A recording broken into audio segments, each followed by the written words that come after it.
हम कारक प्रकरण का अध्ययन कर रहे हैं। उस कारक प्रकरण के अध्ययन के क्रम में इससे पहले हम द्वितीय विभक्ति के कर्म संज्ञा के कुछ सूत्र तथा द्वितीय विभक्ति के कुछ सूत्रों का अध्ययन कर चुके हैं।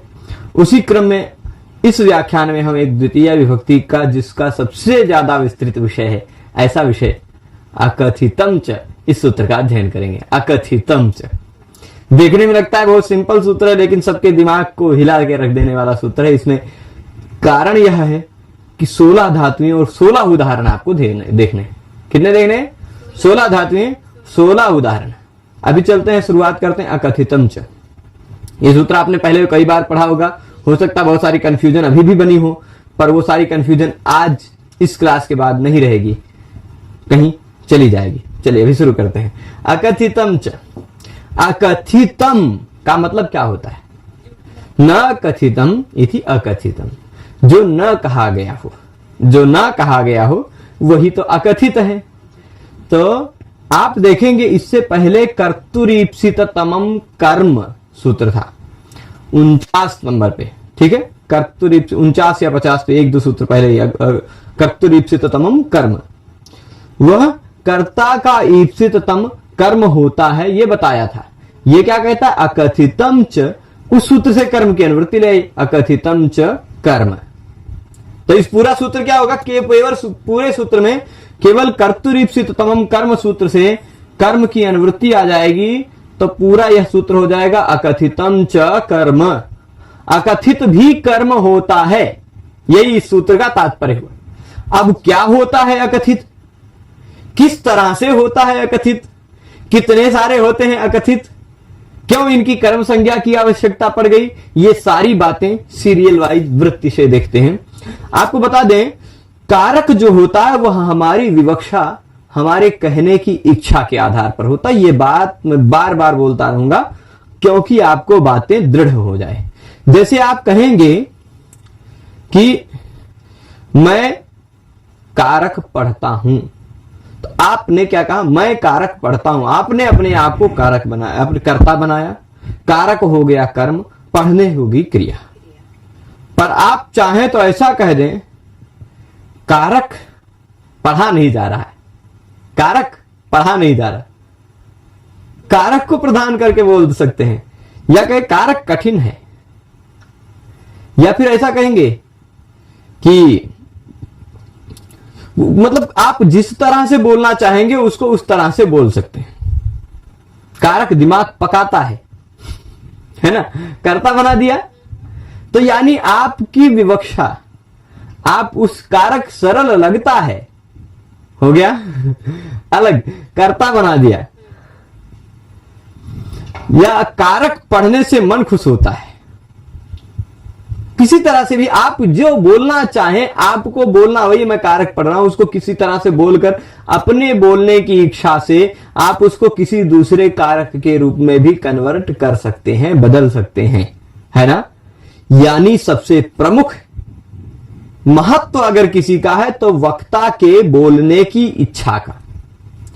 वक्ता जिस चीज को जिस ढंग से बोलना चाहता है उसको वह उस ढंग से बोल सकता है। मान लीजिए वक्ता की इच्छा न हुई, इसमें जो गौण कर्म मुख्य कर्म का कंफ्यूजन रहता, कंफ्यूजन समाप्त होगा, चिंता मत कीजिए। अभी थोड़ा सा पूरा ध्यान से सुनेंगे तो अब क्या होगा कि वक्ता की बोलने की इच्छा नहीं हुई तो वो कर्ता को कर्ता नहीं बोलेगा, है ना। जैसे खाना पकाता है, देवदत्त खाना पकाता है, वो ये कहेगा नहीं भाई खाना तो कुकर पकाता है ना, ऐसा बोल देगा। वक्ता के बोलने की इच्छा पर सब कुछ निर्भर है, ये बात समझ गए। वही बोलने की इच्छा होती है विवक्षा, ठीक है। बोलने की इच्छा विवक्षा। मैं बोलना चाहूं तो मैं कह दूंगा कि मैं लिखता हूं। मेरी बोलने की इच्छा हुई, अपने आप को कर्ता बनाने की इच्छा हुई, तो विवक्षा से मैं कर्ता बन गया। परंतु मैं ये कह दूं लेखनी बहुत अच्छा लिखती है, बिना आवाज किए लिखती, तो लिखने की क्रिया का कर्ता मैंने लेखनी को बना दिया, है ना। या फिर अगर मैं बोलना चाहूं तो लाल कलर बहुत अच्छा नहीं लिखता, हरा कलर बहुत अच्छा लिखता है, उसको बना दिया, है ना। तो ऐसे किसी को भी कुछ भी मैं अपने बोलने की इच्छा से बना सकता हूं। यही मेरी बोलने की इच्छा जो है, यही है विवक्षा। विवक्षा, ठीक है। तो जो वक्ता है, वह वक्ता वो किस ढंग से, किस भाव में, किसको क्या बनाकर बोलना चाहता है, उसी पर पूरा कारक डिपेंड होता है। यहां अकथितम च जो सूत्र है, अकथितम च सूत्र अकथित बात कर रहा है। क्या कह रहा है? अकथित। अकथित मतलब अविवक्षित, जो कहने की इच्छा ना हो। मान लीजिए कोई कर्ता है, बोलने वाले ने चाहा कि मैं इसको कर्ता के रूप में नहीं बोलना चाहता हूं। कोई अपादान है, बोलने वाले ने चाहा मैं इसको अपादान के रूप में नहीं बोलना चाहता हूं, तो क्या वो अपादान अपादान रह जाएगा? मैंने उदाहरण दिया ना कि मैं लिखता हूं, करता हूं, पर मैंने बोलने की इच्छा हुई कि लेखन ही लिखती है, तो मैं करता नहीं रह गया इस क्रिया में, है ना। तो बोलने वाले की इच्छा, बोलने वाले ने चाहा कि मैं अपादान को अपादान के रूप में ना बोलूं, संप्रदान को संप्रदान के रूप में ना बोलूं, करण है उसको करण के रूप में ना बोलूं, अधिकरण है उसको अधिकरण के रूप में ना बोलूं, तो जो वह अविवक्षित यानी अकथित हो गया। अपादान था, अपादान के रूप में अकथित हो गया, नहीं कहा गया। संप्रदान था, संप्रदान के रूप में नहीं कहा गया, अकथित हो गया।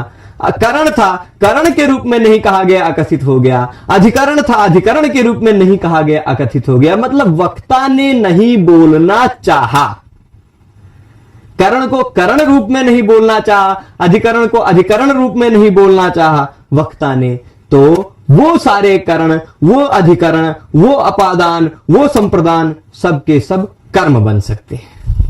यही है कथितम च सूत्र का तात्पर्य। तो क्या यह नियम सभी जगह लगेगा? क्या यह नियम सभी जगह कर्म ही बना दिया जाएगा? अपादान को अपादान के रूप में नहीं बोलना चाहते हैं तो क्या हम उसको कर्म बना दें? संप्रदान को संप्रदान के रूप में नहीं बोलना चाहते हैं तो हम उसको कर्म बना दें? क्या सभी जगह? नहीं। ऐसा फिर संकलन किया गया भाष्य इत्यादियों में कि 16 धातुएं ऐसी हैं, 16 धातुएं ऐसी हैं जिन 16 धातुओं का अपादान अपादान के रूप में न बोला जाए तो कर्म बन सकता है। जिन 16 धातुओं का कर्म संप्रदान संप्रदान के रूप में न बोला जाए तो कर्म बन सकता है। जिन 16 का अधिकरण अधिकरण के रूप में न बोला जाए तो कर्म बन सकता है। ऐसे 16 धातुओं का एकत्रीकरण कर दिया गया। तो आपको अकथितम च में, अकथित मतलब अविवक्षित है, उस अविवक्षित में कौन सी चीजें हैं, कितनी हैं, क्या क्या हैं, वो 16 धातुएं। 16 धातुएं आप गिनेंगे, दुह, याच, पच, दंड, रुधि ये 5 हो गया, प्रक्ष 6 हो गया, ची हो गया 7, ब्रू 8, शास 9, जी 10, मथ 11, मुष 12। ये 12 हुई। नी 13, हरि 14, कृष 15 और फिर वह 16। ठीक, ये 16 धातुएं है ना। अब इसलिए मैंने बीच बीच में डैश लगाया है कि जिससे गिनने में आपको कोई कठिनाई ना हो, अन्यथा एक साथ जोड़ के भी लिखा जा सकता था। दुह्याच पच दंड रुधि प्रक्षी, दंड रुधि प्रक्षी हो जाता, दंड रुधि है ना, दंड रुधि प्रक्षी, चिब्रु शासु जीमथ मुषाम कर्मयुक्त स्याद कथितम तथा स्याद निहृकृष्वहाम। इस कारिका का अर्थ क्या है? दुह याच पच दंड रुधि प्रक्षि ची ब्रू शासु जी मथ मुष और नी हृ कृष वह, इन सभी का जो कर्म के साथ जो अकथित हुए, जो अकथित है, इन सारी धातुओं का अकथित है, यानी अपादान को अपादान के रूप में नहीं बोलना चाहा वो है, संप्रदान को संप्रदान के रूप में नहीं बोलना चाहा वो है, अकथित यानी अविवक्षित यानी वक्ता के द्वारा बोलने को अनिप्सित, वक्ता जिसको नहीं बोलना चाहता, ऐसा कुछ कर्मयुक्त स्यात्, कर्म बन जाता है। क्या बन जाता है? कर्म बन जाता है, वही इन 16 धातुओं में। तो आपको उदाहरण कितने मिलेंगे? 16। 16 धातुओं के उदाहरणों में 16 वाक्यों में मैं ये पूरी बात बताऊंगा कि यहां पर जैसे अभी दुह का उदाहरण लूंगा तो दुह के उदाहरण में आपको बताऊंगा कि यहां क्या है, वक्ता ने क्यों नहीं बोलना चाहा और किसको नहीं बोलना चाहा, तो क्या अकथित हुआ और फिर उसकी क्यों कर्म संज्ञा हुई। ये सारी बातें 16 उदाहरणों में बताऊंगा। यही सूत्र में, इस पाठ में हम देखेंगे यही सूत्र। तो पहला उदाहरण क्या है? वैसे आपको ये सोच सकते हैं सामान्यतः क्या कहा, अपादानादि विशेषैरविवक्षितम कारकम कर्म संज्ञम स्यात्। वृत्ति में आप क्या देख रहे हैं, अपादानादि विशेषै। आप कहेंगे कि कारक तो अपादान इत्यादि थोड़े ना होते, कारक तो कर्ता इत्यादि होते हैं, कर्ता कर्म करण संप्रदान अपादान अधिकरण ऐसे कारक होते हैं। तो यहां अपादान आदि क्यों कह रहे हैं? आपको कुछ लोगों को ऐसा प्रश्न हो सकता है, तो आपको बताऊं, व्याकरण में जब तक आप मौलिक ज्ञान नहीं रखते हैं तब तक कंफ्यूजन रहता है। व्याकरण में जो मूलभूत ग्रंथ है, सबसे मूलभूत ग्रंथ है पाणिनि भगवान की अष्टाध्यायी है। उस अष्टाध्यायी में सबसे पहले उन्होंने वैज्ञानिक क्रम का अनुसरण किया है, और उस वैज्ञानिक क्रम के अनुसरण में उन्होंने सबसे पहले अपादान कारक बताया है। कारके सूत्र आप देखेंगे पहले अध्याय के चौथे पाद के 25 नंबर के आसपास सूत्र मिलेगा। उसके तुरंत बाद क्या बताएंगे, ध्रुवम अपाये पादानम। सबसे पहले अपादान और अपादान के सारे सूत्र, फिर संप्रदान, फिर संप्रदान के सारे सूत्र, फिर करण, फिर उसके बाद करण के बाद उसी बीच में अधिकरण, फिर कर्म, फिर करण, ऐसे सारे, मतलब इधर उधर करके थोड़ा वैज्ञानिक, क्योंकि एक दूसरे से संबद्ध विषयों को जोड़ा जा सके, तो उन्होंने वो वैज्ञानिक क्रम किया है लाघव के लिए। तो इसलिए यहां अपादान इत्यादि कहा गया है। ठीक है, अपादान इत्यादि में मतलब अपादान इत्यादि सभी कारक, ऐसा मत लीजिएगा कि खाली अपादान अधिकरण दो ही आए, कर्ता कर्म करण संप्रदान नहीं आए, ऐसा नहीं। तो अपादान इत्यादि मतलब जो कोई भी विशेष कारक हैं,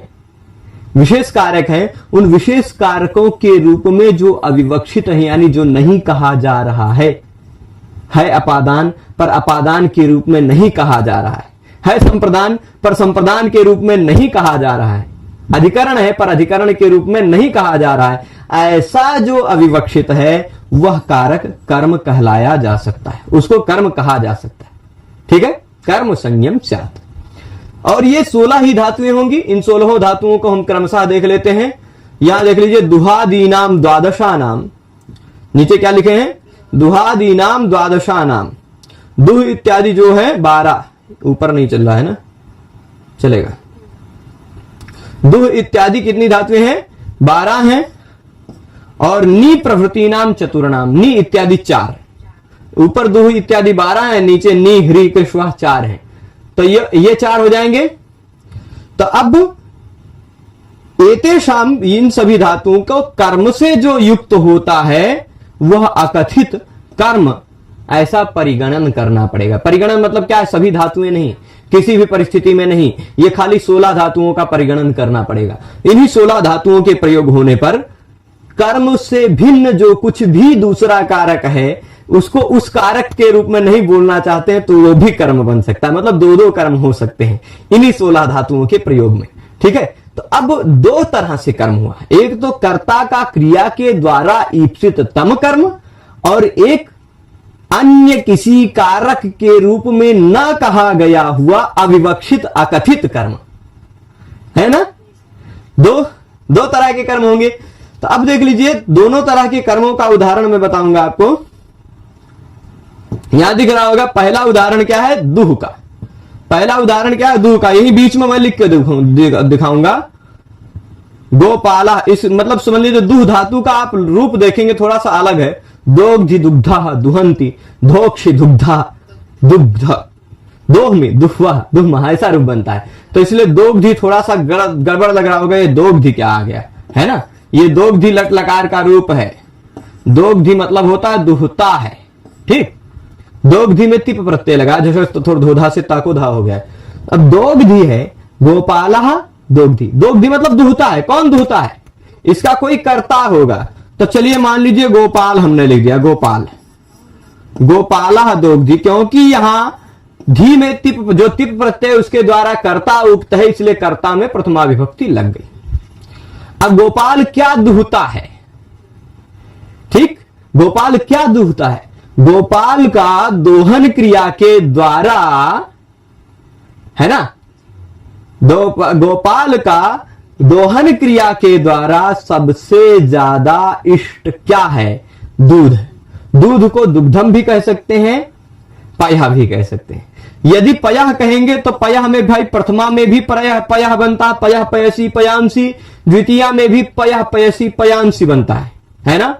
तो इसलिए आप प्रथमा द्वितीया में कंफ्यूज हो सकते हैं, इसलिए मैं इनकी मर्यादा का अतिक्रमण करता हुआ पयः की जगह दुग्धम शब्द का प्रयोग कर देता हूं, है ना, जिससे आपको दुग्धम साफ साफ द्वितीया दिखे। ठीक, दुग्धम में अनुस्वार हो जाएगा, कोई दिक्कत नहीं, हाली मोनुस्वार है। ठीक, गोपालः दुग्धम दोग्धी या गोपालः पयः दोग्धी।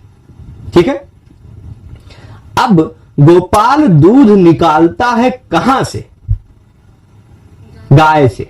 गाय से, गाय से दूध का अलगाव हो रहा है ना, अपाय हो रहा है।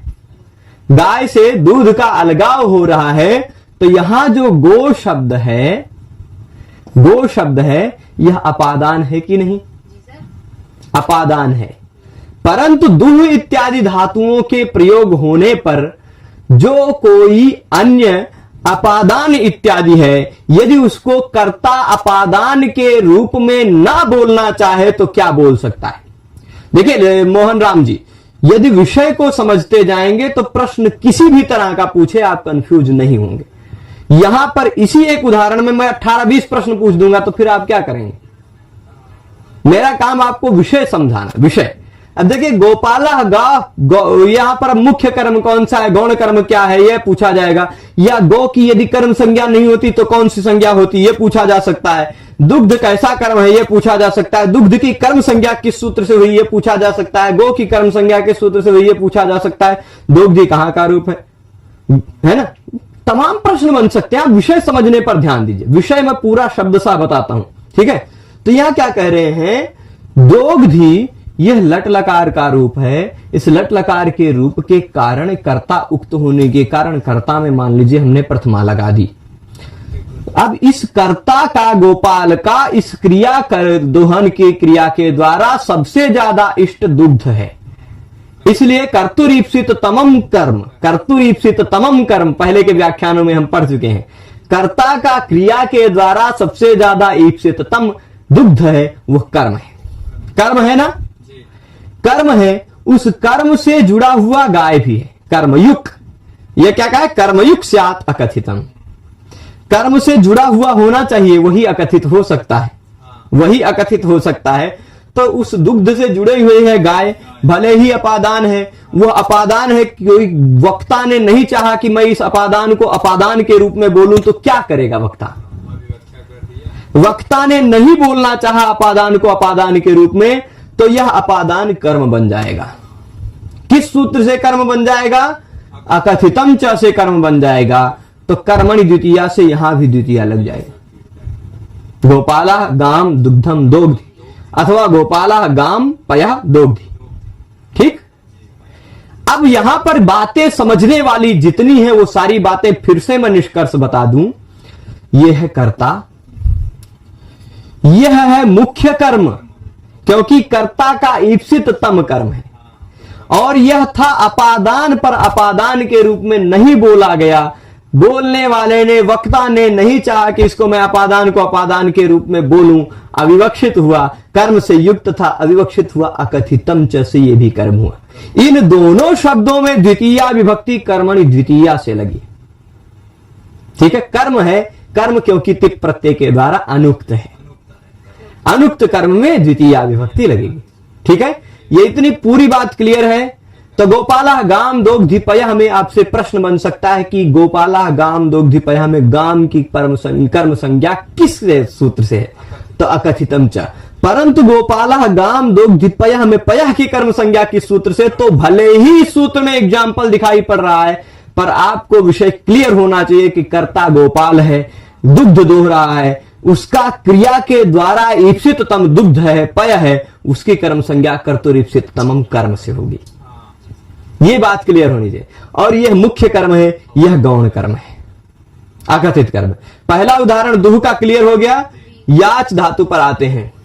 याच धातु का उदाहरण आप देखेंगे, किसी ने कहा था कि इसकी तीसरी लाइन फिर से बता दो। देख लीजिए, यहां 16 धातुएं लिखी, यहां 4, यहां 12। यह कह रहे हैं इन सभी धातुओं के प्रयोग में कर्म से जुड़ा हुआ जो रहता है वह अकथित हो सकता है। उसी तरह निहरी कृष्व धातु में भी। ठीक है, ये इतनी बात हुआ। अब इसके बाद याच धातु पर आ जाते हैं। वामना कर्ता, यद्यपि यहां उन्होंने खाली कर्ता का नहीं ग्रहण किया है, तो हम फिर भी हम कर्ता को लिख देते हैं जिससे क्लियर हो जाए। वामना वसुधाम याचते। वामन क्या मांग रहे थे? पृथ्वी मांग रहे। वसुधाम याचते, या खाली ऐसे याचते लिखते तो भी काम चल रहा था। वामन याचते, वामन मांग रहे हैं। क्या मांग रहे हैं? बिल्कुल, मैं आपको बता दूं, आप विवक्षा से चाहे जो कारक लगा लें शालू जी, विवक्षा आपकी है तो अपादान को अपादान के रूप में नहीं बोले, कर्म के रूप में बोले। पर आप जब अपादान के रूप में बोलना चाहेंगे तो अपादान बोलिए। गोपाला गोह पयः दोग्धी, ये वाक्य भी शुद्ध है। परंतु यदि आप उसको अपादान के रूप में, गोह के रूप में नहीं बोलना चाहते तो फिर वो कर्म ही होगा और कोई दूसरा नहीं होगा, गाम बनेगा। ठीक है, क्लियर है?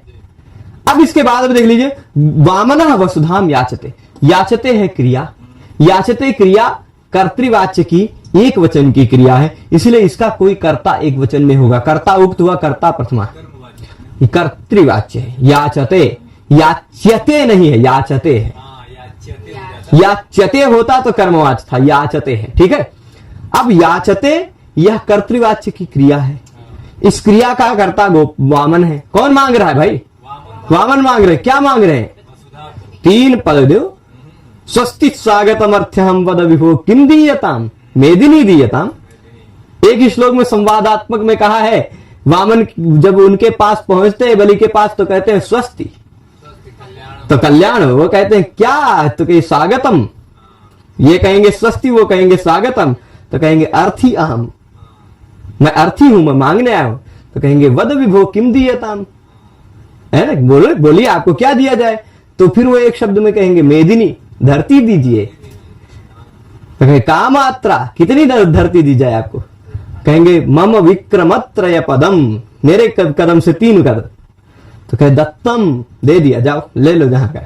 तो कहे नहीं, ऐसे नहीं चलेगा, जलम दीयताम, पानी दो, है ना, संकल्प करो, जलम दीयताम। फिर उसके बाद वो हो जाएगा कि माँ देही त्युषणा ब्रवीत। तभी उषणा जी आ गए, शुक्राचार्य जी कहे माँ देही हरिरयम, ये हरि है। तो फिर बलि कहेगा पात्रम किमस्मात् परम, यदि ये हरि है तो इनसे बढ़िया कौन पात्र मिलेगा कहां। इस तरह बलि से अर्चित जो यज्ञ भूमि में बलि के द्वारा अर्चित वामन है वो हमारी रक्षा करें, ऐसा वामन की स्तुति में किसी कवि ने कहा है। तो वामन क्या है? वसुधाम याचते, वसुधा की याचना कर रहे हैं। अनुवाद में बताता रहता हूं, उदाहरण पर ध्यान देंगे अतुल जी, पूरा समझ में आएगा। वामन वसुधा मांगते हैं, यहां याचते हुआ, वसुधाम भी है, कर्म भी। अब वामन की याचना क्रिया के द्वारा वामन सबसे ज्यादा क्या चाहते हैं? वसुधा को चाहते हैं। इसलिए कर्तुरीप्सित तमम कर्म सूत्र से इस वसुधा की कर्म संज्ञा होगी। और कर्मणि द्वितीया से द्वितीया लगी हुई है, ऑलरेडी मैंने लगा के रख दिया है।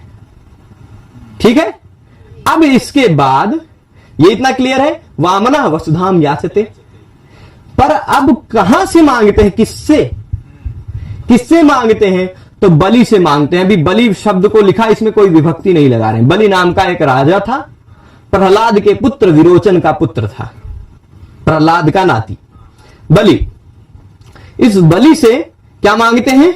वसुधा। अब बलि से मांगते हैं यानी अपादान है। यद्यपि भाष्य इत्यादि में सिद्धांत है या नहीं याचना देवापायो भवति, याचिता सन यदा ददाति तदानीम अपायो भवति। मतलब मांग लेने से ही अपादान नहीं हो जाता है। मांग लेने के बाद जब वो देंगे तब अपाय होगा, तब अपादान होगा, है ना। पर फिर भी अपादान मान लिया जाता है। सैद्धांतिक पक्ष यही है कि अपादान है, अलगाव है। बलि से वसुधा का अलगाव हो जाने के कारण उनका अपाय हो जाने के कारण बलि की अपादान संज्ञा है। अपादान है, बलि अपादान है। अब यदि बलि अपादान है पर वक्ता ने चाहा कि इस अपादान को मैं अपादान के रूप में ना बोलूं, तो अविवक्षित हो गया कि नहीं? अकथित हुआ कि नहीं? इस वसुधा से युक्त है कि नहीं? कर्मयुक्त है। कर्मयुक्त है, ऐसा अकथित ये भी कर्म बन जाएगा। और कर्मणि द्वितीया से द्वितीया विभक्ति इसमें भी लगी। तो बलिम याचते वसुधाम, यही बलिम वसुधाम याचते।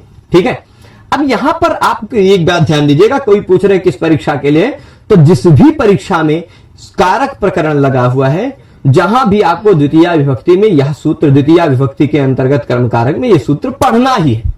ये 16 उदाहरण समझने ही है। और इन 16 उदाहरणों को आज मैं जिस संकल्प से आया हूं कि चाहे जितना देर चले क्लास, लेकिन 16 उदाहरणों को मैं दिमाग में उतार के जाऊंगा। तो इसलिए यदि आप अंत तक जुड़े रहेंगे तो चल जाएगा। तो आप देख लीजिए, ये मुख्य कर्म हुआ। इस उदाहरण को फिर से निष्कृष्ट बता देता हूं, निष्कर्ष कि बलिम याचते वसुधाम में आप देखेंगे तो देखिए भाई, वसुधा क्या है? कर्ता वामन के याचना क्रिया के द्वारा ईप्सित तम है। कर्तुरीप्सित तमम कर्म सूत्र से इसकी कर्म संज्ञा हुई। कर्तुरीप्सित तमम कर्म सूत्र से इसकी कर्म संज्ञा हुई। कर्म संज्ञा इसकी हुई कर्मणि द्वितीया सूत्र से द्वितीया विभक्ति लगी। द्वितीया विभक्ति के लिए अलग नियम, कर्म संज्ञा के लिए अलग नियम, ध्यान रखिएगा। और बलि क्या है? पहले अपादान था, अपादान के रूप में अविवक्षित हुआ, अपादान के रूप में अकथित हुआ, क्या बन गया? कर्म बन गया। किस सूत्र से? अकथितम च। द्वितीया विभक्ति किस सूत्र से लगी? कर्मणि द्वितीया से लगी। कर्म है उसमें द्वितीया लगी, कर्मणि द्वितीया दोनों में। अच्छा, कर्मणि द्वितीया से द्वितीया क्यों लगी? क्योंकि यहां प्रत्यय के द्वारा कर्ता अर्थ उक्त है, कर्म अर्थ अनुक्त है, इसलिए। ठीक है, तो कर्म में द्वितीया, बलि में द्वितीया लग गई। दो कर्म है, ये मुख्य कर्म, ये गौण कर्म। मुख्य कर्म, गौण कर्म, क्लियर है? जो पहले किसी दूसरे कारक में रहा हो, उस कारक के रूप में अकथित हुआ हो, अविवक्षित हुआ हो, फिर कर्म बना दिया गया हो, वह गौण।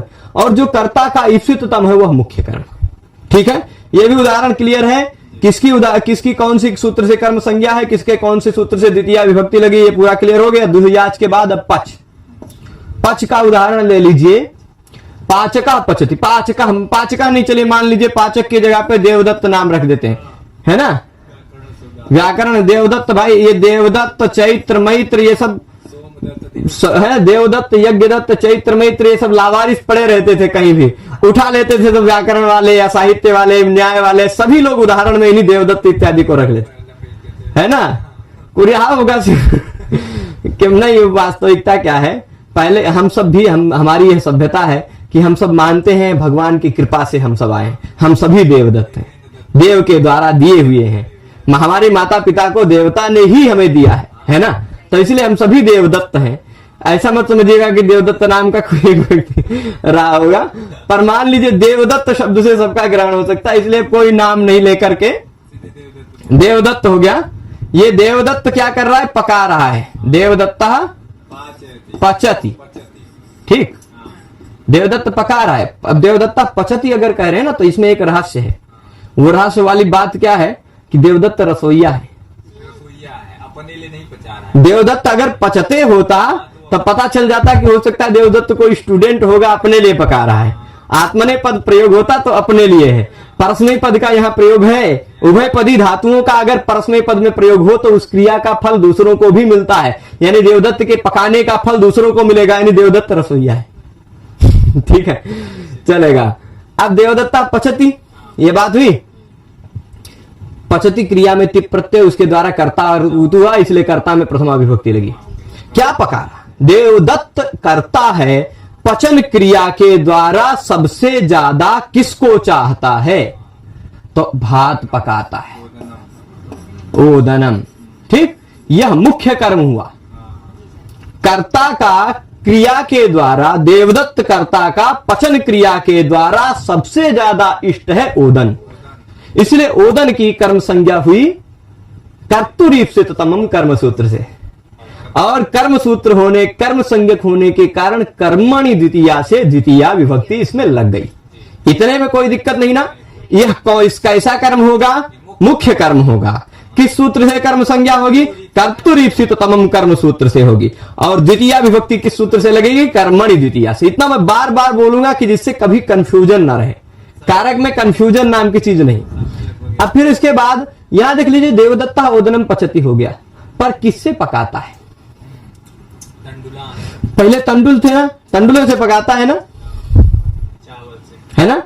तो तंडुलई ही, चावलों से, तंडुलई ही ऐसा होना चाहिए। तंडुलों से ओदन पकाता है, भातों से करण है। मान लीजिए तंडुल क्या है? भात को पकाने के एक प्रकार के साधन है। ठीक, चावल उसी से पक के आएगा। तो अब देख लीजिए, यहां जो तंडुल था, इसको करण के रूप में न बोलना चाहा वक्ता ने, करण के रूप में बोलना चाहे तो बोल दीजिए, कोई बात नहीं। सह तंडुलैः ओदनम पचति, देवदत्ता तंडुलैः ओदनम पचति, कोई दिक्कत नहीं, शुद्ध उदाहरण, सही उदाहरण, ये करण है तो करण संज्ञा हो जाएगी।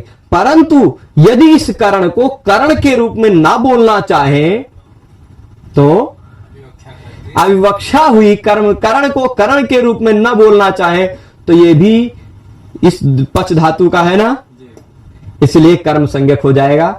कर्म संज्ञक हो गया, कर्मणि द्वितीया से द्वितीया विभक्ति लगेगी। अब बताइए तंडुल मतलब एक तंडुल से बनाता है कि ढेर सारे तंडुल होंगे? एक कण नहीं रहेंगे ना, तो बहुत सारे रहेंगे, तो द्वितीया का एक वचन थोड़े ना लगेगा, बहुवचन का प्रत्यय लगेगा, तंडुलान, ढेर सारे तंडुल होंगे ना, तंडुलान ओदनम पचति हो जाएगी, चलेगा। इसके बाद पूछ रहे 8 बजे वाली क्लास कैसे करें? 8 बजे वाली क्लास रोज होती है, वो आपको लाइव रिकॉर्डेड क्लास है, वो कभी हम रात में 12 बजे भी बैठ के रिकॉर्ड कर देते हैं, कभी कहीं कभी भी किसी समय पर, वो आपको 8 बजे मिल जाया करती है, वो मिलेगी, उसको देख लेना होता है बस, और क्या है। अपादानादि विशेषैर्विवक्षितम, ये हो गया ना, दुह याच दंड, ये पच हो गया, पच हुआ। इसके बाद आ जाइए दंड धातु, दंड। अब देख लीजिए, कोई अपराधी लोगों को दंड देता था ना, दंडयति, दंडयति, कौन दंडयति? राजा। मान लो राजा पहले के समय में दंड देता था, आजकल के समय में जज, न्यायालय, ठीक, न्यायाधीश कर देते, ठीक है, न्यायाधीश दंडयति, चौरान। ठीक है। अब न्यायाधीश कितना दंड देता है? या न्यायाधीश नहीं, इनकम टैक्स डिपार्टमेंट वाले दंड देते हैं, जुर्माना चलेगा मान ली, ठीक है, या तो राजस्व वाले ही, चलिए राजा को ही, राजा से ही दंड दिलवा देते हैं। राजा दंड देता था पहले, तो कितना दंड देता था? तंडुल क्या है ये पूछ रहे? तंडुल मतलब होता है चावल के कण, चावल के कण, ठीक है, वो तंडुल होते हैं। तो राजा दंडयति, ये तात्पर्य होगा, यहां पर दंड दिया जाता था। पहले के समय में अलग अलग प्रकार के दंड होते, अर्थ दंड होते थे, है ना, अर्थ दंड होता था, फिर मृत्यु दंड होता था, कारावास दंड होता था, ऐसे बहुत प्रकार के दंड होते हैं। भाई एक मृत्यु दंड दे दिया, क्या करता वही तो बता रहे हैं नीलम जी अभी जो कर रहा वो देखते रहिए, देखते रहिए। फिर देखिए क्या है, कर्म संज्ञा करता है, ठीक है। यहां पर देखिएगा बहुत सारे प्रकार के दंड होते हैं, पर अब मान लीजिए कोई बहुत ज्यादा बड़ा अपराध नहीं है, पैसे का दंड देंगे, अर्थदंड, जुर्माना, ठीक है, जुर्माना। तो अब देखिएगा ये जुर्माना जो दे रहा है राजा दंडयति, राजा दंड दे रहा है, कितने का जुर्माना दे रहा है? दंड इस क्रिया के द्वारा, है ना, दंड क्रिया के द्वारा राजा का सबसे ज्यादा अभीष्ट क्या है? शतम, है ना, 100 रुपए का दंड दे रहा है। मान लो पहले के समय में 100 रुपए ही बहुत ज्यादा है। शालू जी, ये जाने कैसे कि बोलने की इच्छा है कि नहीं है, ये सिचुएशन आपके ऊपर डिपेंड करता है, ठीक। यहां आप ऐसे जान के ही रखिए कि बोलने की इच्छा नहीं है। यहां 2 सिचुएशन बोल रहे हैं, मैं दोनों सिचुएशन बता रहा हूं। अगर वक्ता बोलना चाहता है तो वो अपादान अपादान ही रहेगा, वह करण करण ही रहेगा। परंतु यदि वक्ता उस अपादान को, उस करण को, उस संप्रदान को अपादान करण संप्रदान इत्यादि के रूप में नहीं बोलना चाहता है, तभी कर्म होगा। ये अकथितम च सूत्र का कार्य। तो अब जहां भी उदाहरण दिया जा रहा है वहां आप अपने आप समझ के रखिए कि यहां वक्ता उस अपादान को, उस करण को अपादान या करण के रूप में नहीं बोलना चाह रहा है, ठीक है। ये अपने आप समझ के रखिए, अंडरस्टूड रखिए, ठीक है। तो अब देखिए, शतम दंडे, 100 रुपया अभीष्टतम है, ठीक है। राजा शतम दंडयति, राजा दंडयति में राजा के दंड क्रिया के द्वारा क्या अभीष्ट है, क्या चाहता है राजा? 100 चाहता, ठीक है। तो इसलिए अभीष्टतम हुआ, कर्तुरीप्सित तमम कर्म सूत्र से इसकी कर्म संज्ञा हो गई, राजा शतम दंडयति, ठीक है। अब इस जगह पर किनको दंड देता है ना, जिनको दंड देगा उनसे 100 रुपया लेगा ना, तो 100 रुपया लेगा यानी उनसे 100 रुपए का अलगाव होगा। अपाय होगा, अपादान है, गर्गेभ्यः होना चाहिए। गर्ग गोत्र के ब्राह्मण लोग हैं, गर्ग गोत्र के ब्राह्मण लोग हैं, कुछ अपराध किए होंगे तो उन गर्ग गोत्र के ब्राह्मण लोगों को गर्गान, गर्ग गोत्र के ब्राह्मणों को 100 रुपए का दंड कर देंगे। ठीक, अब गर्गेभ्यः होना चाहिए था। गर्ग जो अपादान है वो एक नहीं है, गर्ग नहीं है, बहुत सारे गर्ग गोत्र के लोग हैं, तो वो एक नहीं अनेक हैं। वो जो है उनसे 100 रुपए का अलगाव होगा उनसे, इसलिए अपादान होना चाहिए, अपादान होना चाहिए था। पर अपादान को अपादान के रूप में नहीं बोलना चाहा वक्ता ने, तो वह वक्ता इसको कर्म के रूप में भी बोल सकता है। गर्ग अनेक है इसलिए गर्गान, रामान की तरह। ठीक है, स्पष्ट है। यहां पर यह जो कर्म है यह अकथितम च सूत्र से कर्म है, गौण कर्म है। यह जो कर्म है यह कर्ता का तो ईप्सिततम है, ईप्सिततम कर्म है। दोनों क्लियर है। इसके बाद दंड के बाद आ जाते हैं रुधि, प्रक्षि इत्यादि पर। रुधि, रुध धातु है। यहां देख लीजिए, फिर से हम ले लेते हैं गोपाल को। गोपाल है कर्ता, गाय को रोकेगा, है ना, रुणद्धि। रुधि धातु में लट लकार में रुणद्धि रूप बनता है। आप भाई सबसे धातु रूप जो आपके नेट जेआरएफ इत्यादि परीक्षाओं में धातु रूप भी लगे हुए हैं, कहीं अगर रुद्ध धातु लगा तो सबसे खतरनाक रूप ही ऋषि का चलता है। रुणद्धि, रुंधा, रुंधंती, रुणत्सि, रुंधा, रुंध, रुणध्मि, रुंध्वा, रुंध्मा। अब कहीं उस और लकारों में तो बहुत गजब, अरुणद, अरुणद, अरुणत, 3 रूप बनते हैं। अरुंधाम, अरुंधन, अरुणद, अरुणध, अरुणः, अरुंधम, अरुंध। बहुत विचित्र द्वित भी होते हैं, द्वित नहीं भी होते, बहुत सारे विचित्र रूप बनते हैं। तो रुणद्धि ये क्या है, रुंध, रुध धातु है, वो रुणद्धि बन जाता है। ठीक, मूलता धातु है रुध। रुधादिभ्या स्नम से स्नम आके स्नम का न बिचों में घुस जाता है, तो रू ध जो था वो रू न ध बन जाता है, नाकोणा हो जाता, ऋणध बन जाता है। उस पर ती प्रत्यय लगा, ऋणधति, ऋणधि, ऋणधि बन जाता है। ठीक है, तो तिप प्रत्यय है यहां पर। लट लकार का प्रथम पुरुष एक वचन रूप है। ठीक है ना। अब यहां पर क्या है, गोपाल ऋणधि। गोपाल आवरण कर रहा है, रोक रहा है। ठीक है, गोपाल रोक रहा है। गोपाल का रोकने की क्रिया के द्वारा सबसे ज्यादा इष्ट क्या है? रोकने, किसको रोक रहा है? गाय को रोक रहा है, तो गाम रुणद्धि। करता है गोपाल, रोक रहा है, गायें इधर उधर भाग रही हैं तो रोकेगा ही, है ना। तो अब गोपाल है, रोक रहा है, उसके रोकने क्रिया के द्वारा इष्टतम है कर्तुरीप्सिततमम कर्म गाम, है ना। इस ईप्सिततम कर्म हो गया यह गाम, गाम रुणद्धि। और फिर इसके बाद गोपाल गायों को कहां रोक रहा है? व्रज में, व्रज क्षेत्र है ना, व्रज क्षेत्र है भाई, वृंदावन व्रज का क्षेत्र, तो वहां व्रज क्षेत्र में रोक रहा है। व्रज क्या होगा? आधार है, अधिकरण है। यहां आधार है, अधिकरण है। इसको आप साफ साफ बोलना चाहें, यदि आपकी विवक्षा है, यदि आप बोलना ही चाहते हैं इसको वास्तविक रूप में, तो आप गोपाला व्रजे गाम रुणद्धि कह सकते हैं। शुद्ध है वाक्य, कोई दिक्कत नहीं है।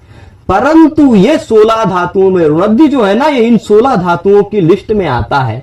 इन 16 धातुओं की लिस्ट में कर्म से युक्त जो और कोई अपादान इत्यादि है, यदि उसको हम अपादान इत्यादि को अपादान इत्यादि के रूप में नहीं बोलना चाहते हैं, तो वह जो अपादान इत्यादि वो कर्म बन जाता है।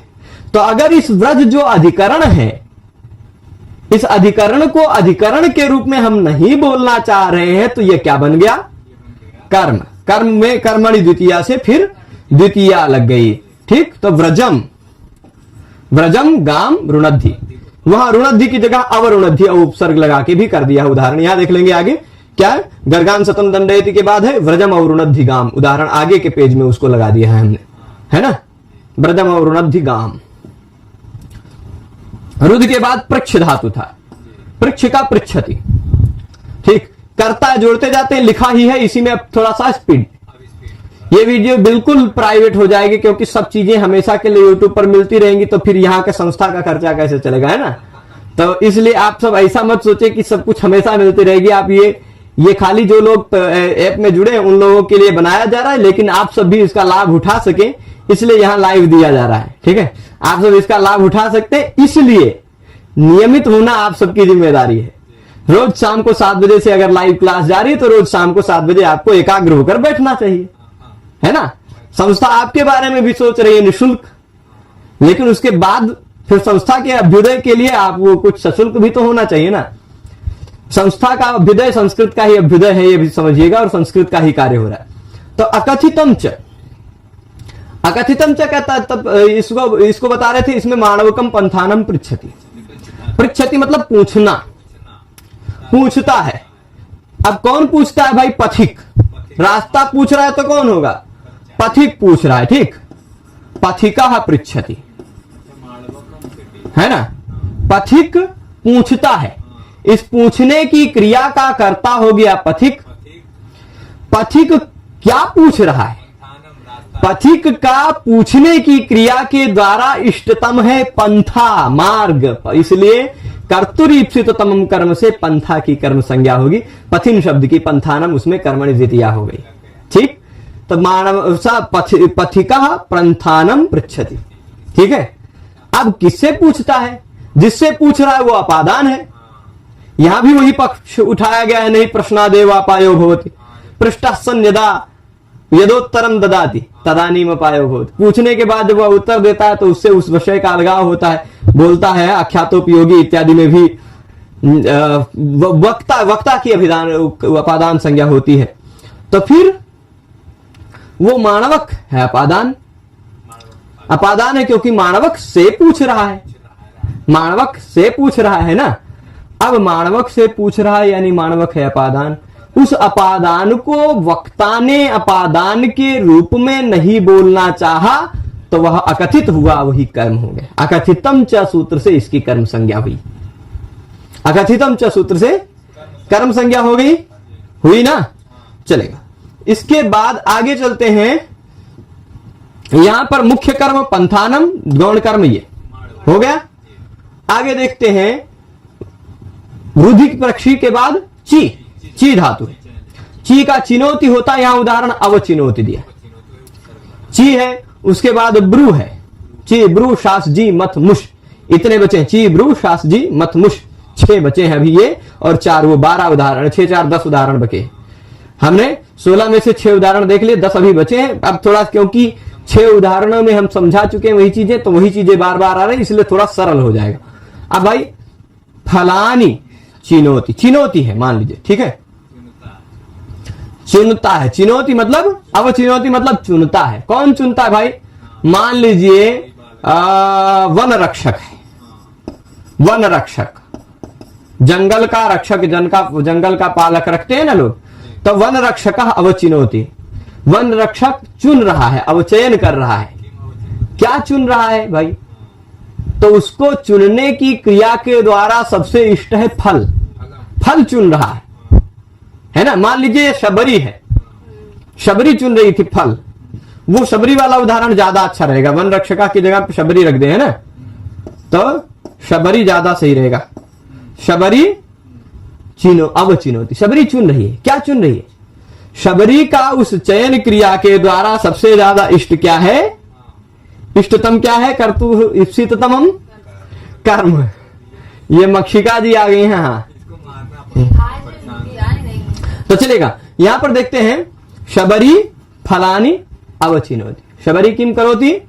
फलानी अवचिनोति। यहां पर शबरी की अवचयन क्रिया के द्वारा इष्टतम है फल, है ना। फल इष्टतम क्या है? फल।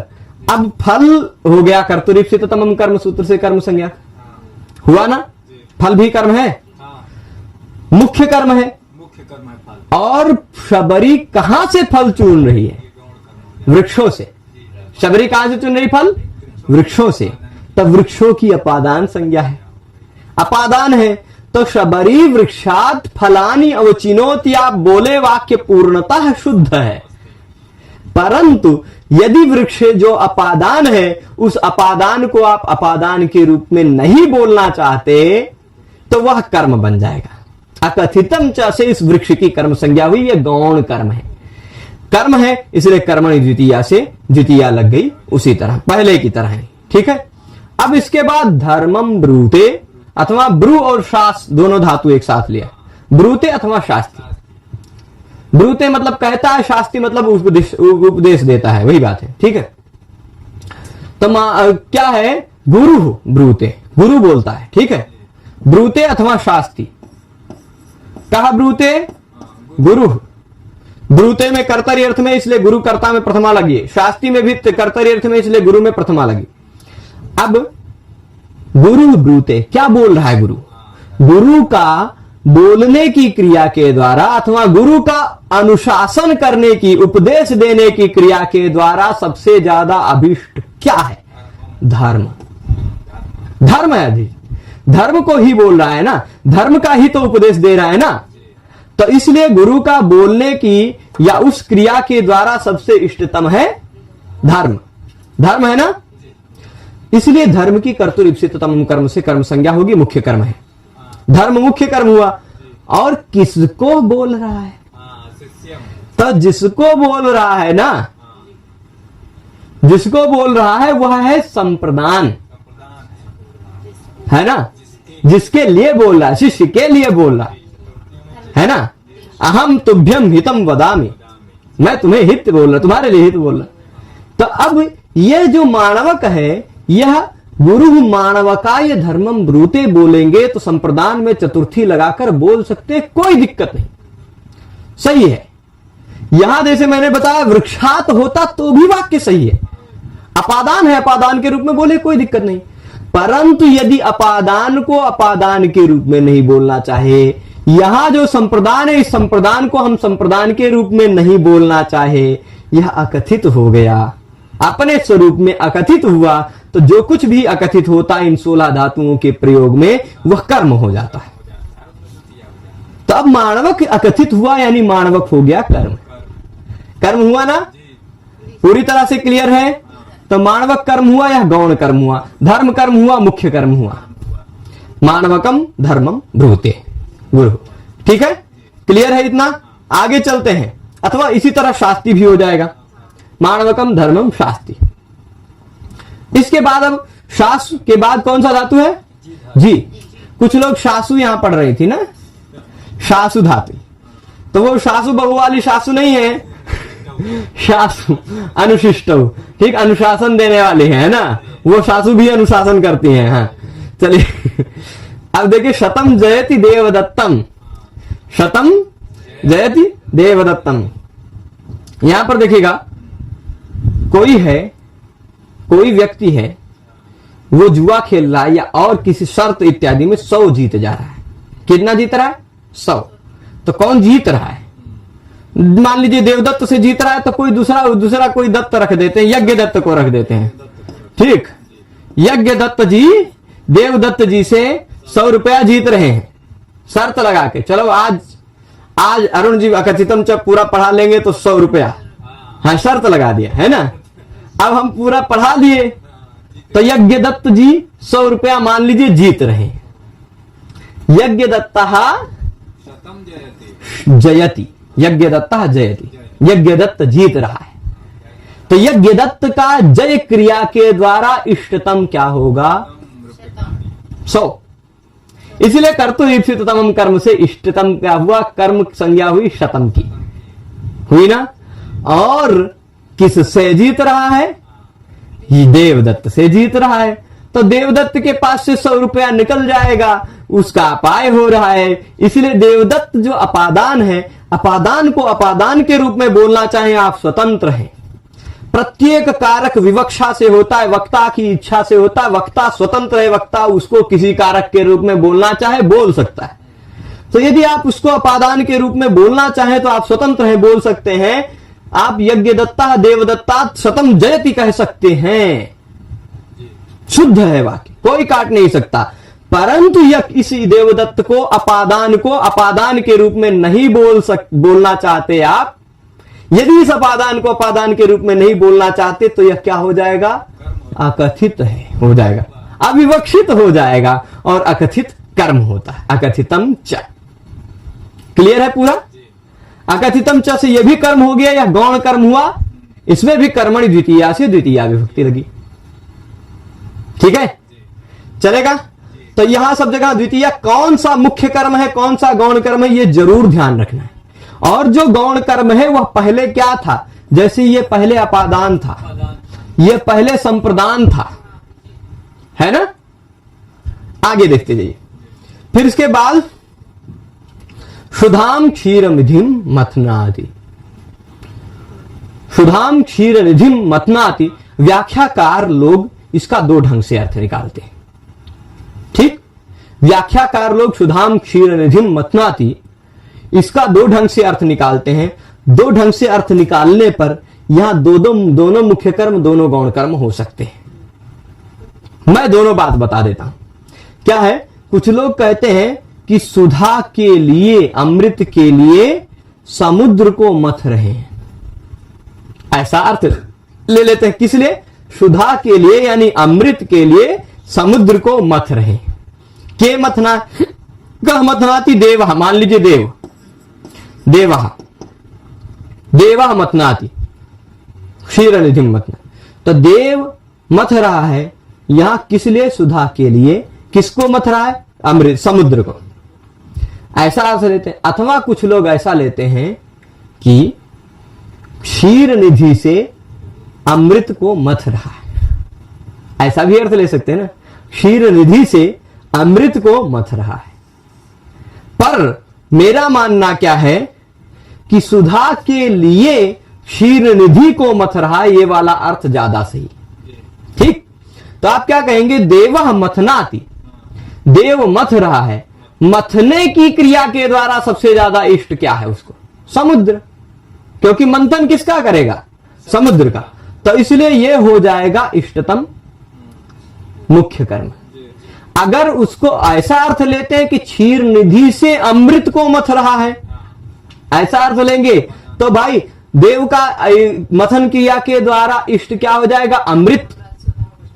सुधा हो गया अविवक्षित, मतलब अपादान हो जाएगा। तो उस दृष्टि से, एक दृष्टि से यह अपादान भी हो सकता है और मुख्य कर्म भी हो सकता है, एक दृष्टि से यह संप्रदान भी हो सकता है, मुख्य कर्म भी हो सकता है। तो जब आप मान लीजिए इसको संप्रदान को संप्रदान के रूप में नहीं बोलना चाह रहे हैं, सुधा यही क्षीर निधिम मथनाति नहीं बोलना चाह रहे हैं, तो सुधाम क्षीर निधिम मथनाति हो जाएगा। या फिर अथवा ऐसे सुधाम क्षीर निधे है मथनाति, ऐसा कह के सुधाम क्षीर निधिम मथनाति कह सकते हैं। ठीक है, तो ये थोड़ा सा एक स्पेशल उदाहरण है जहां का व्याख्याकार लोग अपनी समझ के आधार पर दोनों तरह का अर्थ लेते हैं, और दोनों तरह का अर्थ लेना उचित भी, संभव भी है।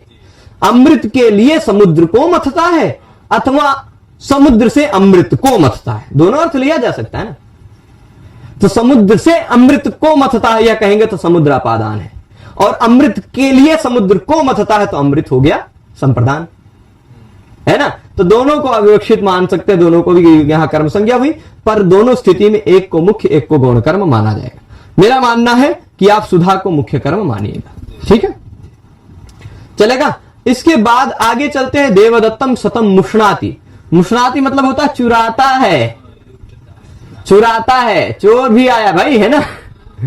शतम मुष्णाति, अब कौन चुराता है? यहां चोर कोई मान लीजिए वहां उसका नाम नहीं रखेंगे, पर्याय वही शब्द रख देते हैं, चौरा, है ना, ज्यादा ठीक रहेगा। किसी का नाम लिखने बुरा मान सकते हैं कोई, तो चौरा देवदत्तम शतम मुष्णाति, कोई चोर है, देवदत्त का 100 रुपया चुराता है, चोर है, देवदत्त का 100 रुपया चुराता है, तो चौरा मुष्णाति, चोर चुराता है। उस चोर का चोरी क्रिया के बाद, चोर का चोरी क्रिया के द्वारा, चोरी क्रिया के द्वारा सबसे ज्यादा अभिष्ट क्या है?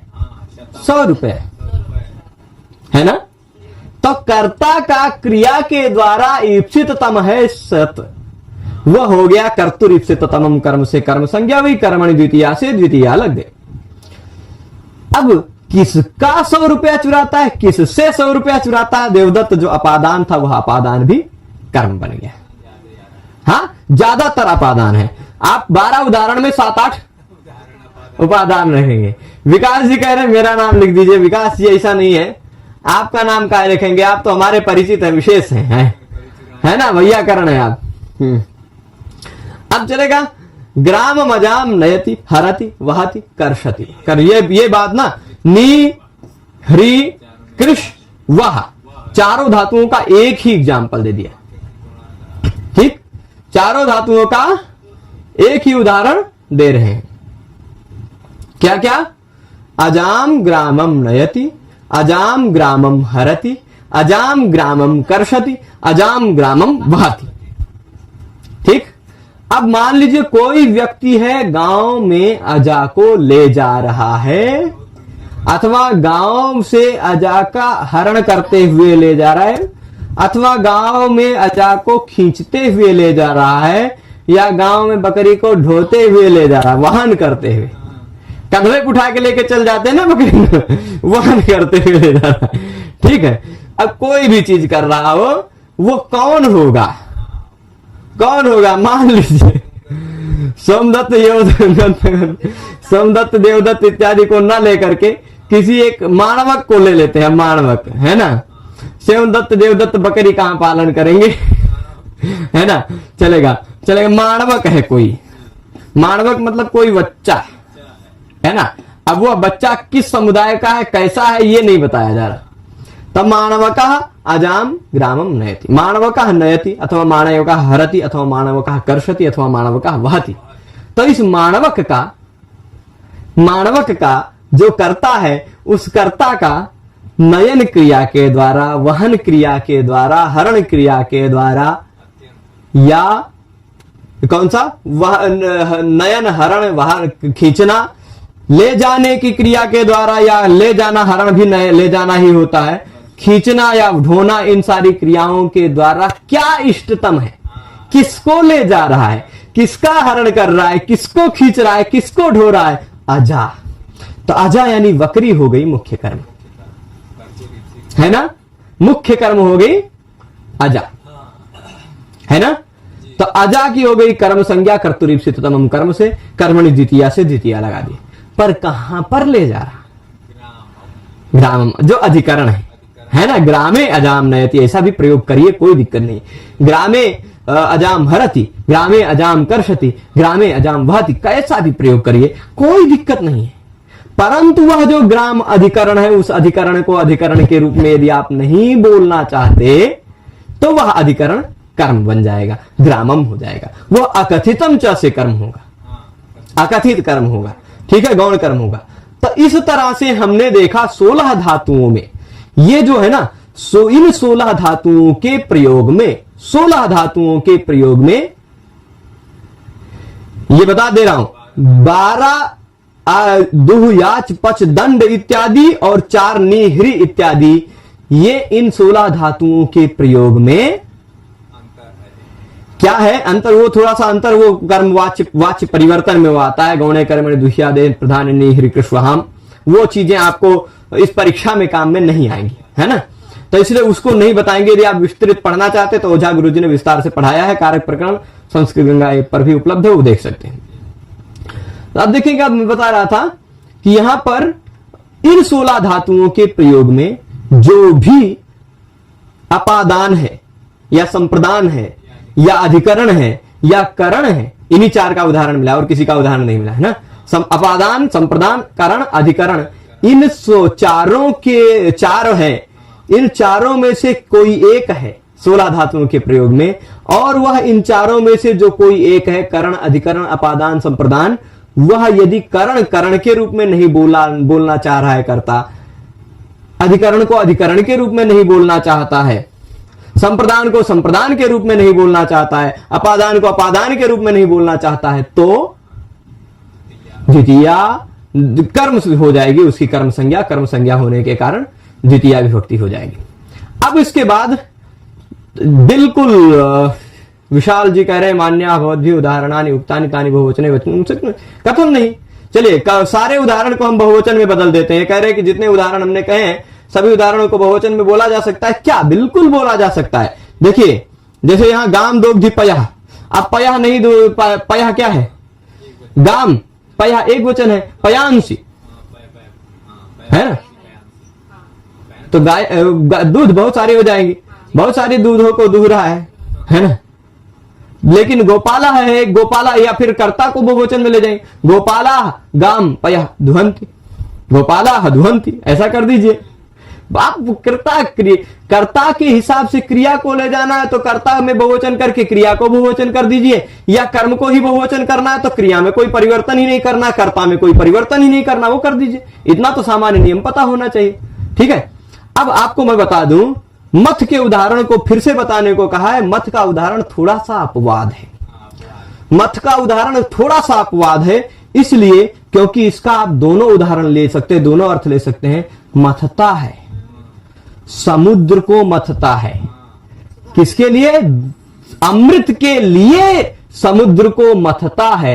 इस दृष्टि से देखेंगे तो आपको लगेगा मंथन क्रिया के द्वारा इष्टतम यही है ना। परंतु यदि दूसरा अर्थ आप लेना चाहते हैं, समुद्र से अमृत को मथता है, ऐसा अर्थ लेंगे तो दूसरा हो गया, कोई दूसरा मुख्य हो गया, कोई दूसरा कौन हो गया, है ना। तो यहां दोनों दृष्टि से देखा जा सकता है, दोनों दृष्टियों से हमारे व्याख्याकारों ने अर्थ बताया है। पर फिर भी आप इनमें से, आप, मैं बोल रहा हूं सुधा को मुख्य कर्म मान लीजिए, क्योंकि अमृत के लिए पूरा बवाल हुआ था, तो सुधा यही क्या है? क्षीर निधि मथनाती, क्षीर निधि को सुधा को गौण कर्म मान लीजिए, संप्रदान, और इसको क्षीर निधि का मंथन हो रहा है। मंथन क्रिया किस पर आश्रित हो रही है? व्यापार पर आश्रित। मथन क्रिया का जो व्यापार है वो व्यापार आश्रित है फल, इस पर, क्षीर निधि पर, है ना। तो इसलिए क्षीर निधि मुख्य कर्म होगा, ठीक है। मुख्य कर्म क्षीर निधि, वो गौण कर्म सुधा, ठीक है, चलेगा। तो इस तरह से हमने 16 उदाहरण देखे। अब इसमें खाली अंतिम निष्कर्ष एक जो बातें बताई है वो क्या है? अर्थ निबंधने यम संज्ञा। यह जो संज्ञा है इन 16 धातुओं के ही प्रयोग में नहीं, इन 16 धातुओं के अर्थ वाली कोई दूसरी धातु भी होगी तो भी हो जाएगी। जैसे याचते था उसके जगह पे भिक्षते हो तो भी चल जाएगा, बलिम भिक्षते वसुधाम, है ना। यहां ब्रूते था, ब्रूते की जगह पे भाषते, अभिधत्ते, वक्ति, कथयति इत्यादि हो तो भी चल जाएगा, है ना। अब दूसरी चीज क्या करें? कारक होना चाहिए। जो कारक है, अपादान इत्यादि के रूप में जो नहीं कहा गया है, ऐसा कारक कर्म बन जाता है ना। ऐसा अधिकरण हो, ऐसा अपादान हो, ऐसा कर्म हो, कर्म नहीं, ऐसा अपादान, ऐसा संप्रदान, ऐसा अधिकरण, ऐसा करण, ये कारक ही कर्म बनते हैं। कारक के सिवाय कोई दूसरा कर्म नहीं बन सकता। जैसे माणवकस्य पितरम पंथानम पृक्षति, यहां पितरम की कर्म संज्ञा हो गई, पंथानम की भी कर्म संज्ञा हो गई, पर माणवकस्य ये कारक नहीं, ये संबंध है, इसकी कर्म संज्ञा नहीं हुई। यही हुआ निष्कर्ष। तो आशा करता हूं ये सारे उदाहरण आप सबको समझ में आए होंगे। यह अंतिम कुछ बातें हो ज्यादा महत्वपूर्ण नहीं थी। आप इस अकथितम च सूत्र में इतना ध्यान दीजिएगा कि यह जो 16 धातुएं हैं, एक व्यक्ति ने प्रश्न किया कि भाई 12 को अलग और निहिरिकृष्वा को अलग क्यों रखा, तो उसकी भी बात है। कर्म वाच्य में, वाच्य परिवर्तन में प्रधानता अप्रधानता अलग हो जाती है। वाच्य में दुह इत्यादि धातुओं के प्रयोग में गौण कर्म में प्रथमा विभक्ति लगती है, और निहिरिकृष्वा धातु के प्रयोग में प्रधान कर्म में प्रथमा विभक्ति लगती है, इसलिए उनको अलग अलग किया गया है। वो अलग बात है, वो आपके इस परीक्षा में इंपॉर्टेंस नहीं रखती। और ये 16 उदाहरण में आप ध्यान दीजिएगा, कौन मुख्य कर्म, कौन गौण कर्म, कौन गौण कर्म जो है वो पहले क्या था, ये सारी बातों को ध्यान रखेंगे। आशा करता हूं ये पाठ आसान लगा होगा। काफी मैं लंबा खींच लिया आप सबको, तो सबको धन्यवाद। नमः संस्कृताय।